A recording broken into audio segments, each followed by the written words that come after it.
Hello, everyone. Welcome to all our listeners and everyone that now watches us on YouTube. Thank you for coming along. Thank you for listening. Another episode of The Edge. I think we're getting up towards 40, 45 episodes, something like that. So quite a lot. So thank you. Our listeners are definitely growing. We're getting more and more people listening, which is great. We have another guest with us today, Chris Foulon. Thank you very much for coming along, Chris. The first question, as always, on my podcast is going to be, how did you get started? Where did you start your career? And that kind of, how did you get to where you are today? Get started. I was a kid in the Caribbean, fortunate enough to have parents that had a store with a computer, and the island PC tech was either upgrading the RAM or the hard drive, but she had all the parts all over the office floor, and I'm peeking in and going, what is this? By the age of 12, I was spending my summers at the internet cafe, but instead of just streaming and surfing the web, I was helping with virus removals. I was helping with Windows 98 and 2000 upgrades. I was doing everything for her, and that was payment for spending all my time there. Eventually grew up, hit 2000, was deciding what to do for a career. And at the time, there were so many CS degrees that I refused to get a CS degree myself. One, I hate physics, I hate math, I hate all that stuff about computer science. So I got a business admin degree and went down the entrepreneurial route into sales, selling cell phones and cars and all sorts of stuff. But then in 2008, when the economy crashed again, it was like, if I'm going to be grinding, might as well be grinding doing something fun. So I quit my sales job, didn't have another job lined up. I signed up to a place called New Horizons, and sometimes some of those boot camps are focused on passing, but I went there with a mission to learn. I already knew the basics. So it was about reinforcing the things that I didn't know, operating in an enterprise environment and operating in that larger set of computing environments. Came through with A+, Net+, Set+, MCSE, and then jumped in my first help desk role. And on the first day, there's someone that had a Post-it note, like with their password, on the keyboard. And I'm like, there's got to be a better way. And that kind of started my passion into cybersecurity or InfoSec. I was formerly on the IT side, but I did everything I could to advise the business to work on doing things in a safer way. And that has been the theme of my career, helping to enable the business to do things safely. So eventually, I came into security consulting, helping federal agencies, helping work in sovereign clouds, helping assess all sorts of large companies from the exterior and now from the interior at a large fintech. But it still is the theme where I'm that middle connection link between the business and the devs or the engineers. I make the joke to the engineers that I could build infrastructure using JSON script, but you don't want your infrastructure running on my JSON script. But I can use that knowledge to help translate what the business is looking for, as well as advising them on how to develop things in a more secure fashion. There's a lot you've just said in that I could focus on, but the first thing I'm going to ask about is the boot camp situation. I started off my career going to the boot camp type situations, and very much I think with the same mindset as you, that I would go to learn. I wanted to learn. I wanted to pass an exam, but fundamentally I wanted to gain the knowledge. I wanted to learn because it made my life easier. If I turned up at a job, even the job I was in, and I knew something and I'd learned something, my day job became easier because it didn't get so much pressure. However, there were people on those boot camps that literally turned up, learned how to pass the exam. And then I would go on another boot camp a couple of weeks or a couple of months later, and I'd be with the same group of people, because it quite often happened that you met the same group of people. And I'd be having a bit more of an easier life because I'd learned technology and I understood what I was doing or thought I understood what I was doing. And they'd be like, oh, it's really hard. I'm really struggling. I've got a new job and I'm really under pressure. And I was a bit younger back then, and now I'm a bit more outspoken. But even back then, I really just wanted to say, but you haven't learned anything. You've come here to learn to take the exam. You haven't learned the job. Like, I would take that knowledge and go home and have my home lab and practice the scenarios that I'd seen in the workplace. So I guess my question to you is, certifications for me are quite important. I like to have them. Do you see them being a little bit discredited with all these boot camps? Or if people go into the boot camp with the right mindset, could they still be useful? I'd say both. One of the things that I do outside of my day job is this not-for-profit here, Whole Cyberhuman Initiative. What we did is we created a roadmap for individuals that are transitioning from other careers into cybersecurity and technology. And right now, most of them are veterans because we have several veteran founders, and we're also using open resources. We start out with an assessment to help place them where they might have some strengths within the cybersecurity color wheel, and then point them at the different roles that the NIST framework has developed for the government. Not to say that these are the roles that they should go into, but these are the roles that they should investigate. They should go out. They should have informational interviews. They should talk to people in the industry and find out what's being expected of them, and then take that and do like a gap assessment to say, okay, I need these types of skills, and studying for or taking a certification in this area will help me get those skills. And then also based on talking to hiring managers, they value these certifications. So you're getting that hands-on information. Now, certain industries like the DoD and other regulated industries might have preferences for a minimum set of certifications. And while that helps manage bigger contracts and things like that, it's influenced the private sector too much because they're just copying and pasting these requirements without fully understanding the depth of experience needed to qualify for these, as well as whether the skills and competencies gained from this certification will even be useful in a role. Because having a CISSP for a SOC analyst, not very helpful, overqualified, as well as it's not at the technical layer that they need to be successful in that role. So that's the other thing that we do in this nonprofit, is that we help employers with creating helpful job descriptions, creating a helpful road for progress through the talent pipeline so that they can create, okay, these are the expectations at this layer, and then this is the expectation at the next layer. That way they can ideally start from interns or very novices and have them progress up and have the ones above teach the other ones so that they have a full life cycle of individuals coming from green to more mature, and they don't have to worry about trying to find that purple unicorn out there and do everything for them. See, for me, cyber is mirroring what IT did, say, 30, 40 years ago.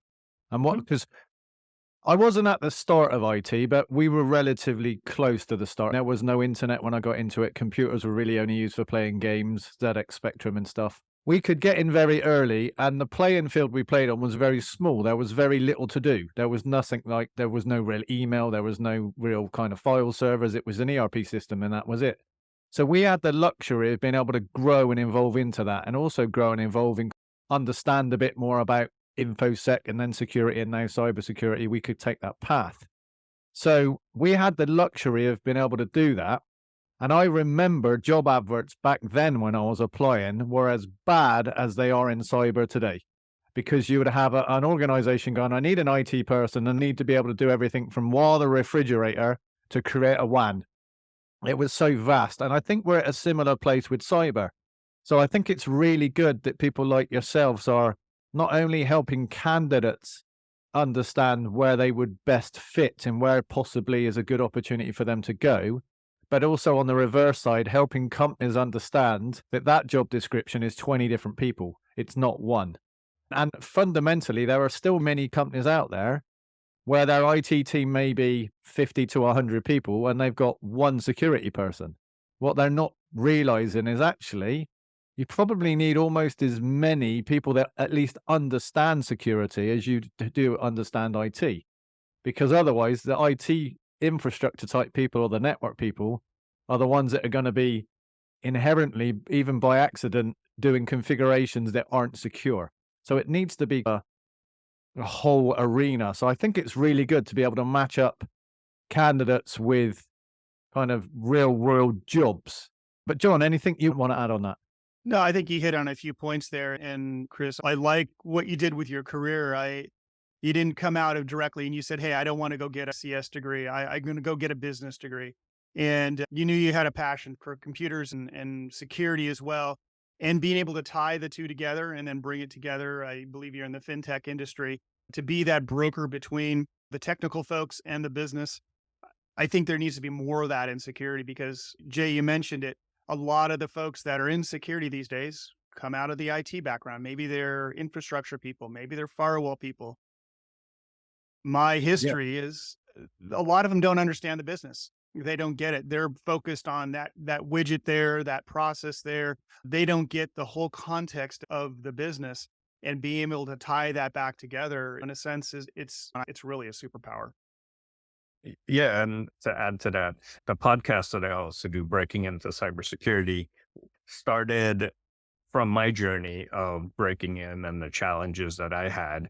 And then we started sharing the stories of others so that we can show how a teacher has broken in, how a physical therapist has broken in, how a librarian has broken in, but also to show the incredible diversity of people that are interested and want to come in and some of the challenges that they've faced along the way so that our viewers can pick up tips and tricks from them to make their journey easier. And recently we've evolved to adding a leadership series where now we're having leaders share both what you're looking for in talent, as well as the skills and competencies that are required to be a successful leader. And most of the times, the technical ones are at the bottom of the stack, and things like communication, collaboration, influence, networking, those are the ones that rise to the top of the stack because it allows that security leader to be truly a part of the business and to understand what you're looking for to get sales, to produce widgets, to whatever drives that organization and help them create an infrastructure or an application that delivers on that. I love what you said there about soft skills. I was out at a private club, if you want to call it that, it's the whiskey library last night and meeting with some peers. And we were talking about one of the guys that I was there with, he used to work with him.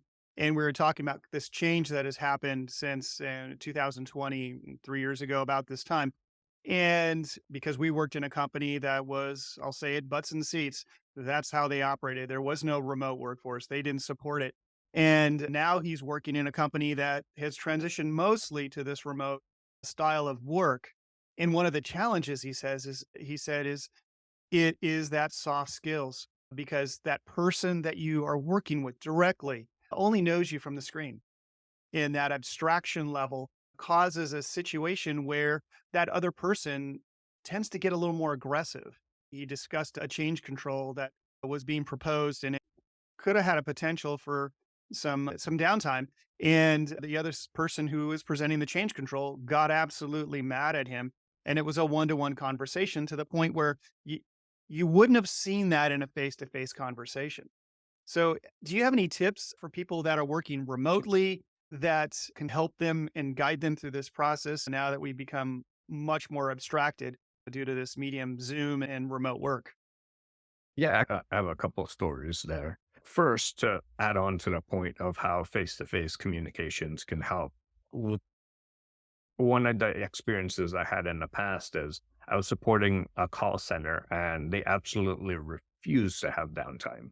But their back-end infrastructure for the telecom was at the time 6 years old. It was past end of life. It was to the point where if they upgraded the network stack that supports it, it wouldn't work anymore. So they got to the point where they needed that upgrade, but the call center director didn't understand that.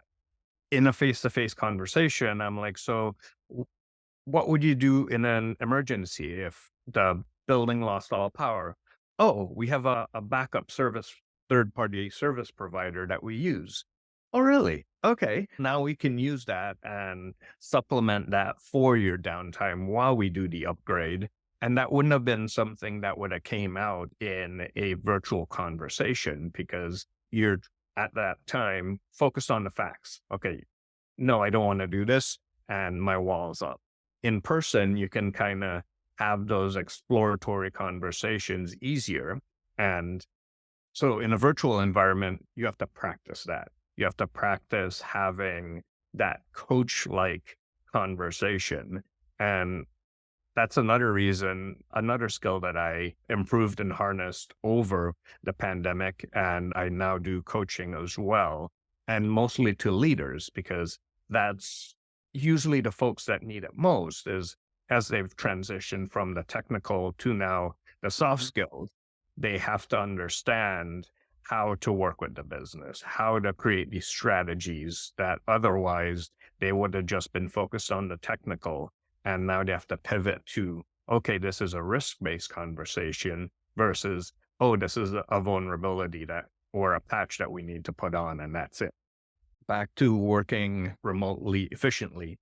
It's about finding out the best way that your team or others communicate.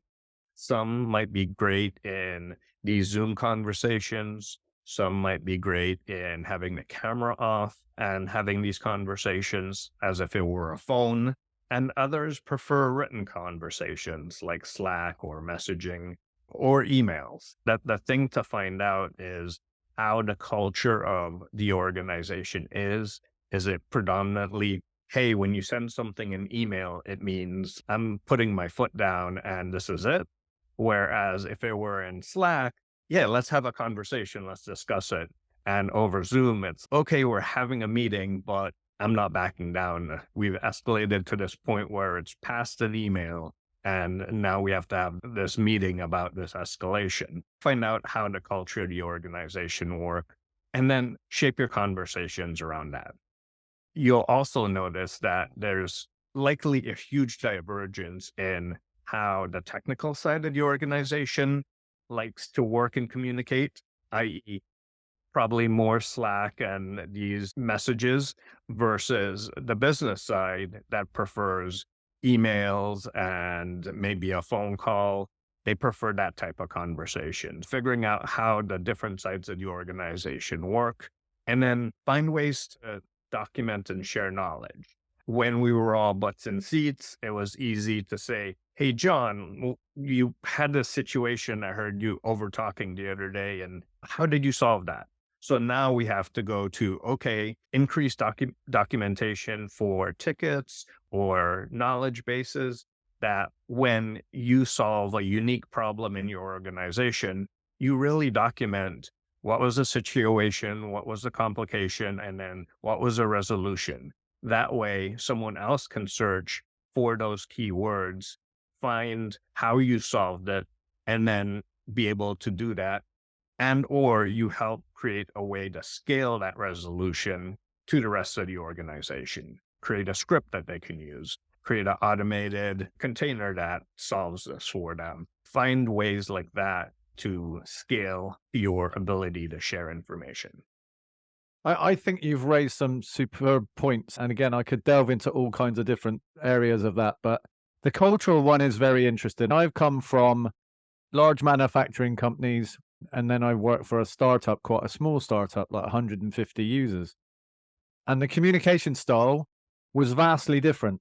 I was very much used to, and I don't want to be ageist or anything like that, but I was very much used to working in quite an old manufacturing company where people are joint 30, 40, 50 years ago and were still working there, and their communication style was much different, much more face-to-face, more traditional sit down and have meetings.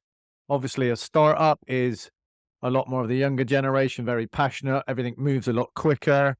So it's much more slack than that. So it took me a little bit of a while to get into that. And one of the other things you also said is about coaching technical folks, those soft skills. The questions I've got is more about delegation. And the reason I asked that question is because I came from a technical background. I did a lot of technical certifications. I love being a technical person. And fortunately or unfortunately for me, I was quite good at it, which meant I got promoted. And I actually got promoted into a managerial role, which a lot of companies seem to do. And I got promoted into an area where I had no experience. Yes, I was a good technical person. I had the skills to do it. And then suddenly I've got a team of something like 16 people working for me and really no experience and no particular training I was given. So I found myself trying to do 16 people's work because I didn't know how to delegate. It wasn't a skill I'd learned. I had historically been given a task by my manager, either independently or as part of a team, and I would go off and I would do that task. Suddenly, my manager's given me the tasks for a team of 16 people, and I can't cope with not knowing whether those tasks were going to get done or not and feeling completely responsible and therefore trying to do them all. So my question to you is, if you end up in that position, how did you delegate? Are there, and I'll ask John because we've never spoke about this. I'll ask you after. But what is your advice to somebody that's now in a position where they're responsible for all this additional work because they have a team? How do you delegate? How do you get comfortable with giving over those reins to somebody else? I'd say very young in my career, I was looked to as someone to help coach and mentor individuals, and I didn't have all the answers. What I did is I found the individuals on the team that had those superpowers and asked them to do it, and then use their superpowers. And then where they had weaknesses, there's another team member that was able to fill in those. So I was able to create responsibilities in the teams that blended well with the team members. And I inherited that team, so I didn't build it. When you're building a team, you can do that yourself.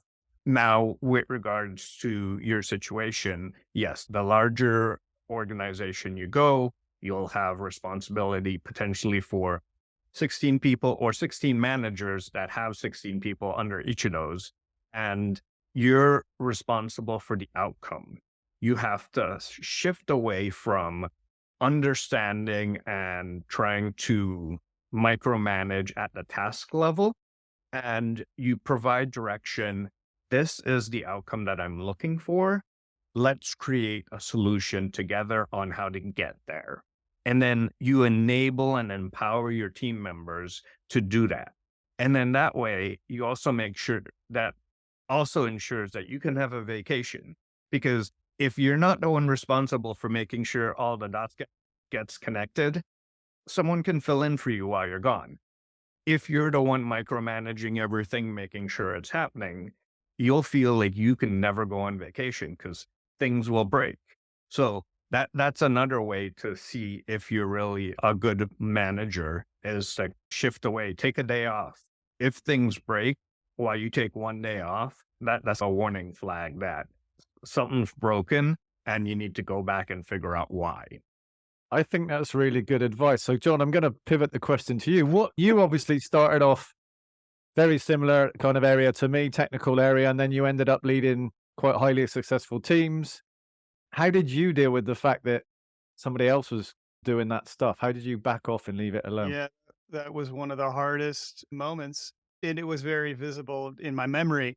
Essentially, what happened was couldn't drop my chair time on a router, and I wanted to configure routers, I wanted to configure switches, and at the time I was running the network team, to the point where one of my engineers came up to me and goes, "Hey, I need you to stop that. and you're not helping the team.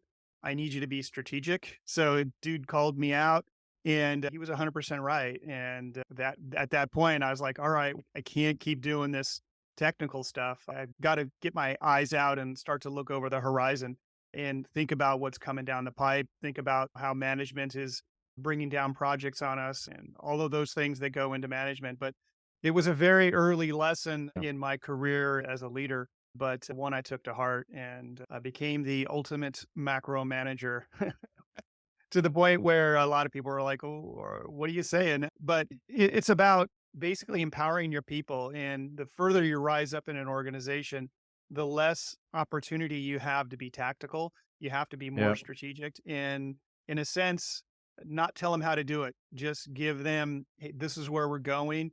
I need you to figure out. And it's very much like in the military. If you're a general, you're not a tactical person. You're not going to tell the lieutenant, how to deploy his troops. You're going to say, hey, here's the objective. Here's the rules of engagement. Go. Now you plan it out and go seize that hill or whatever it may be. The further you go up the chain, the more abstracted you need to be and the more empowering you need to be to your teams. So that's how I learned how not to be See, micromanaging. I think I struggled in my early days, and We all I, do. I was lucky to have some very good kind of managers in my time. I call them leaders, really, the managers. And I remember really struggling to delegate to my team.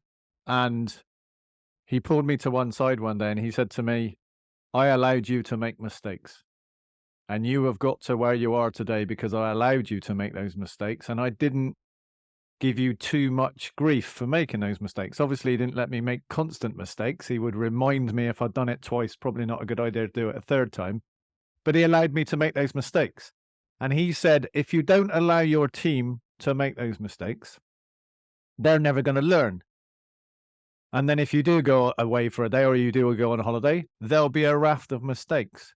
So I took a step back and I found it a little bit easier to delegate. But my biggest issues with delegation was if I was going through a difficult part in my life, if I was under pressure, I was under stress, or I was given a task that I couldn't do straight away and I struggled with, I would fall back to doing the technical work because I could do it well. And I don't mean that to sound arrogant, but I was so familiar with doing it that I could configure a switch or a router. I could configure a VMware kind of setup. I could create a Windows server. I knew Microsoft Exchange pretty well. If I was under pressure and my bosses said, go off and write a strategy, and I was struggling with it, I would find myself getting back in the trenches and being involved again because it gave me that comfort factor.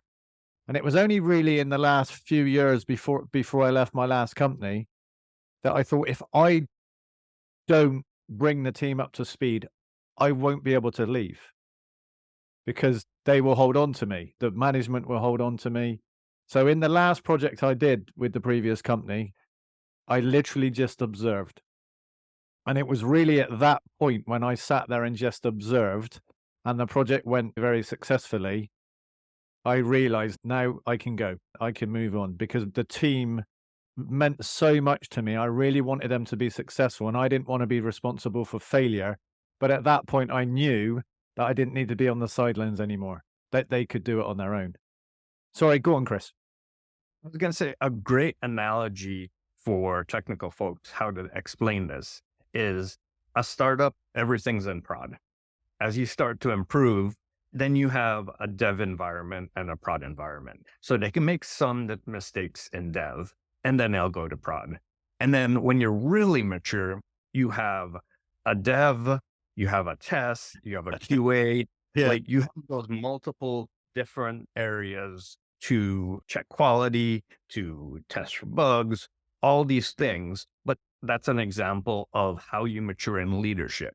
You go from testing everything on the fly to, hey, how about you go off and you develop your solution, you test it out, and then you come to me when you're ready, and then we'll release it. And then it's, oh, maybe we'll have one of your engineers also do a QA check on your code. And then now it's, okay, let's put in technical control. Let's have this security software check for these bugs and these vulnerabilities so you don't have to do it manually. And that takes off the load. And then now you can go. So as you rise in the levels, the boundaries for them to test in different ways and to Yeah. fail in different ways are there, but they become very controlled because you've learned what the mistakes are, where they are, how they are, and you can sit back and watch them do it and only jump in if there's an emergency and Yeah. help. The other thing that I was going to say is one of the switches in management culture that I love that's starting to happen today is that you're starting to realize that there's some people that are not people managers, not at all. So you're starting to create roles like staff engineers that, hey, you're really good at the technical. How about you stay there and you can advise the engineers and you can create technical strategy and all of that and stay technical. And we'll have someone here that knows how to work with people and how to grow people and grow the business. They'll focus on that aspect.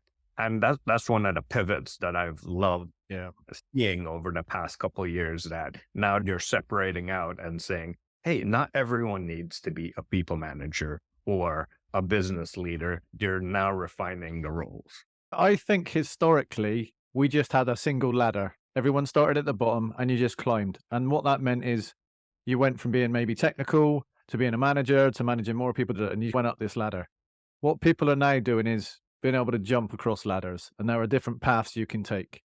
And I think that's a good thing, because I know so many people that have been at companies, been very good at what they were doing, so have been promoted, and now they're in something they don't really want to do. They don't necessarily enjoy it, and it's beyond their control. And I think fundamentally, and you alluded to this at the start of this kind of podcast, is you need to be happy what you do. And I quite often say that on LinkedIn, and we talk about on the podcast that, and it was something my mum said to me when I was very young. I was maybe 14 or 15 years old, and we had somebody come into our school and talk about careers. Now, I had no idea what I wanted to do at 14 years old. I wanted to be an astronaut, but I never had any real idea of how or what I could actually do. And I remember being really nervous because there was a lot of people in the school that knew exactly what they wanted to do. And I had no idea. And I went home to my mum and I said, I'm really nervous, Mum. I feel under pressure that I need to have something, like I need to drive towards something. And she said, I don't really care what you do in the future. I just want you to be happy. Find something that makes you happy. And I remember throughout my kind of time at university, I still had no idea what I wanted to do. And I sat down with her a few times and she's just do something you like. Because if you get out of bed every morning to go to work, and we all work quite hard, we've got long hours that we work, it has to be something you like. And funnily enough, for me, I fell into IT. It is lucky that I like it because it is busy. We've all probably slept in computer centers on the floor or in offices. We've all done those things. We had to reschedule this podcast a number of times because we're all really, really busy people. But I think that's one bit of advice, or two bits of advice. Make sure you do something that you're really happy doing. And secondly, if you are a leader or a manager or whatever you want to call yourself, you have to acknowledge that your staff may make mistakes. So empower them to go out and make those mistakes. And I'm not saying let them make the same mistake over and over again. We shouldn't do that, but people are going to fail because we learn from failing. I want to pivot slightly because I just looked at the clock and time's ticking really quickly. Three interesting points that I want to point out. Go for it. And then I've got one more question before we get onto the fun stuff. Okay. Life is like a game of chutes and ladders now. You can go up the ladder, you can go down the ladder. There's lots of different roles to do. Yep. So that was one thing that I wanted to mention. And then the other thing is, with my coaching, the first step that I do is I go back to self-discovery, is working with my clients to figure out what makes them happy, because they could be a manager that loves to solve this type of problem. So what they have to do is find ways to show their value in that area. And it could be that they eventually move over to just being a manager that solves this problem, and then they can solve this problem in other companies, or they become someone that just likes to be a generalist or whatever.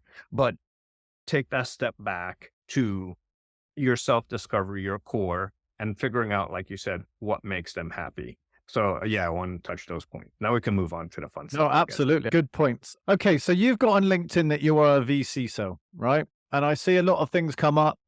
A lot of people are like, what does that mean? So I'm going to ask you the question, as somebody in that role, what does it mean? What does that, most people don't even know what a CISO does, so it gets even more confusing. But what does that role mean to you, and what do you think it should mean to businesses?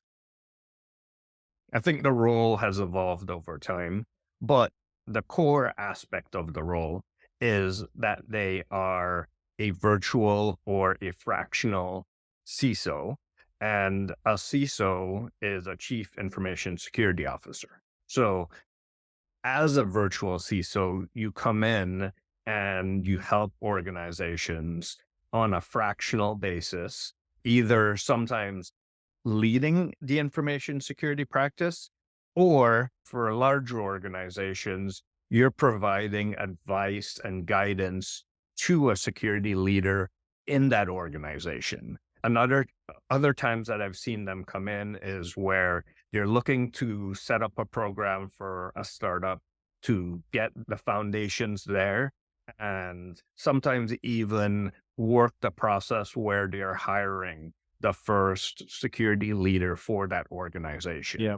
Other times I've seen it where they will come in, they have someone in IT that's leading the general practice, but they just need some guidance in how to do vulnerability management and set up a program, or how to do things like GDPR, privacy, how to do breach notifications, things like that, where you have a small problem or a small block of time and you just need that resource to come in for that.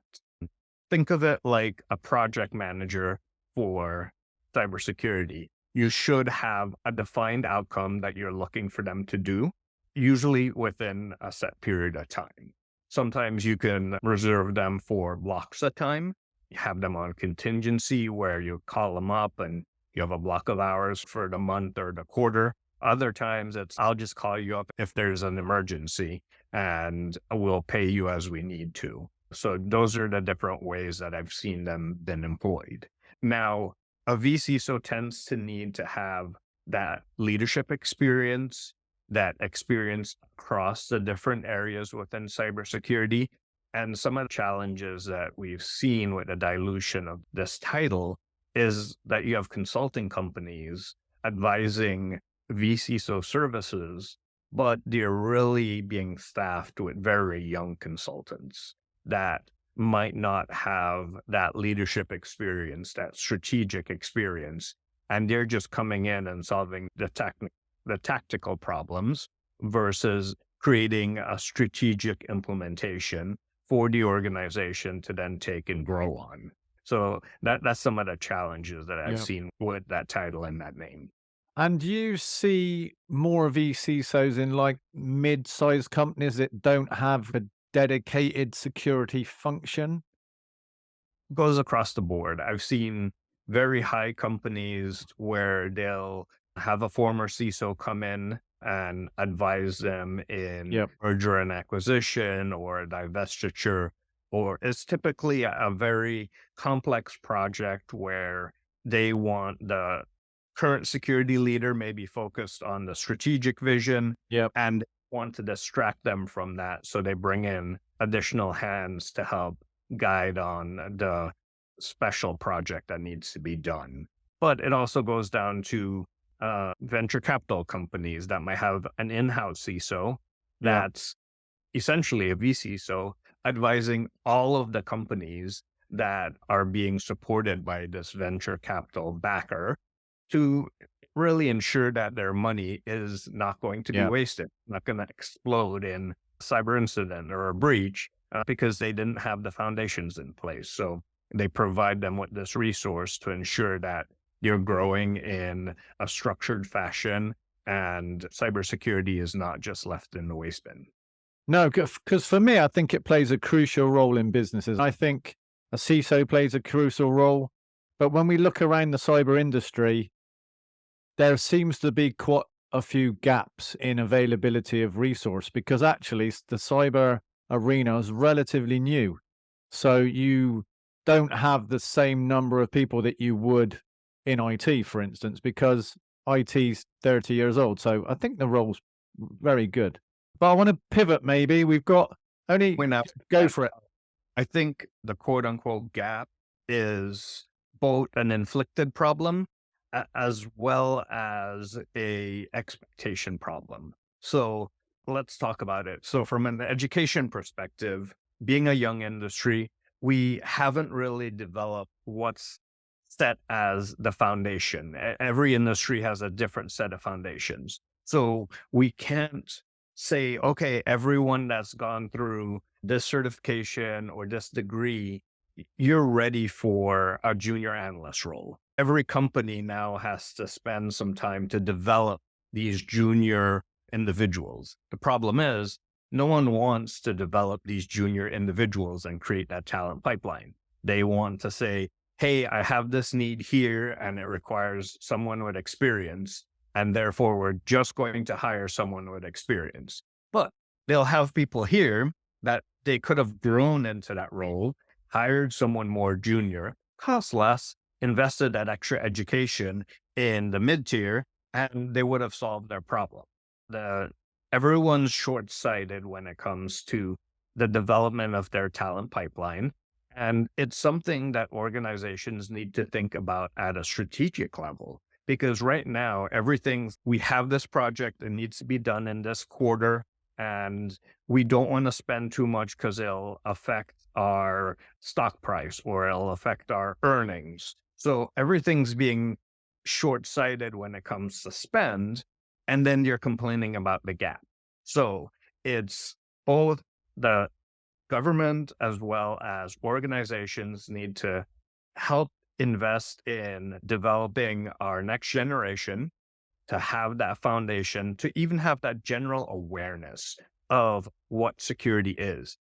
Every kid these days in middle school has a device. They know how to use it, but they don't necessarily know how to use it securely. So if we teach them how to use it securely from the time that they're in school, by the time they get to the workforce, they have that security culture already in their minds. And that really helps them to be prepared to be security champions within an organization. And when you have a security champion and a security culture within your organization, one security resource can really amplify that effect to the rest of the organization. You don't really need an equal amount of IT and security. You can have less security because they already have a fundamental understanding of what they need to do. They just potentially need some guidance in the technical areas. I could speak to you for at least another hour. So we're definitely going to have you back on, because I want to talk about training youngsters. I want to talk about what you think about zero trust. I want to think more about and talk more about how security should be seen as a kind of a enabler in the business and all that. So we will definitely have to get you back on, but time's really ticking. Maybe, Jay, maybe this is a Simon and Simon Magnum PI crossover and we just go on his show. That's what we should do. We're coming on your show and we'll just follow on. Absolutely. But I do want to ask you a question about... I'll pivot it in getting your advice for developing those people. And you'll be the ones answering those questions. Absolutely. We can do that. I can't have a podcast without asking the guest about food. I just can't do it. Food means everything to me. Please tell me you don't have pineapple on pizza, but I'm not even going to ask you because it will upset me with your answer. I've pivoted my question a little bit. I used to just say, what's the best thing you've ever eaten? And now I asked a question in regards to like food experience, because it's not always the food that's important. It's where it was, who you were with, and all that kind of stuff. So what's been your kind of best food experience is the question. Well, first to the pizza. I've learned to love one of my wife's favorites, which is thin crust, barbecue with jalapeno and onions. Really nicely, maybe overly done. So there's a nice crisp to it. Yeah. That's really good. As for the best food experience, I went to a Polynesian restaurant with my wife, and they have the dancing and the food. And I would say that's been one of my best experiences because you're using all of your senses literally in that experience. And I would say anytime you can do that, you really hit the box there. Sounds good. One for you, John. What's your question? Travel. Where is, if you had to pick one place to go in the world, where would it be? Since I grew up in the Caribbean, I think I've experienced there a lot, but on my hit list is Hawaii and Thailand, both places with incredible beauty and incredible culture. And that's one of the things that I love is experiencing the local culture and learning from locals when I travel. See, I have been very lucky to visit quite a lot of Asia, and Thailand was one of those places. And John, I believe you've been there, right? Yeah, the So, key is to get out, is to get out of Bangkok. so I've Like never been, the key. I've never been to Hawaii, and I know you've been to both. If you had to pick Thailand or Hawaii, which one would you pick? I like both of them. For me, going to Hawaii is a 5-hour flight, so it's very easy and it's very Yeah. relaxing. And but I do like Thailand. It depends on who I'm going with. If I'm taking the kids, it's Hawaii. If it's just me and my wife, Thailand. Good shout. And Chris, I want to thank you for coming on. I had a whole bunch of questions that we haven't even gotten to. You've been so insightful. It's been great. We definitely have to do this again. You've got so much experience and you put it in such a great way that I really hope our listeners understand what you're saying and how beneficial those things can be. But it's been an absolute blast. I thank you. Absolutely. And I'll give a shout out for one more place to travel to, and that's Belgium. They have amazing Yes. chocolate. They Yep. actually created French fries, and they have more than one different type of beer for every day of the year. So they have over 365 different Yep. types of beer that they brew locally in such a small country. I'll follow up with that. One of the best meals I've had is in Bruges, in Yeah. the Central Park there, the central area where one of the big cycling races starts, Tour of Mhm. Flanders, and just had mussels soaked in Yeah. beer. Amazing experience. Bruges is lovely. Very good Where chocolate. my mom's from, and my granddad had a place there. And when I lived in Belgium, I had the opportunity to live in Bruges inside the city circle. Yeah. Horses that come by on the cobblestone streets with a French fry place right next door and a waffle place across the street and a brewery across the street. Never had to travel very far. Now I'm hungry. Jay's getting on an airplane. Yeah. Thank you very much for coming on, and no doubt we'll talk again soon. Thank you. Thank you.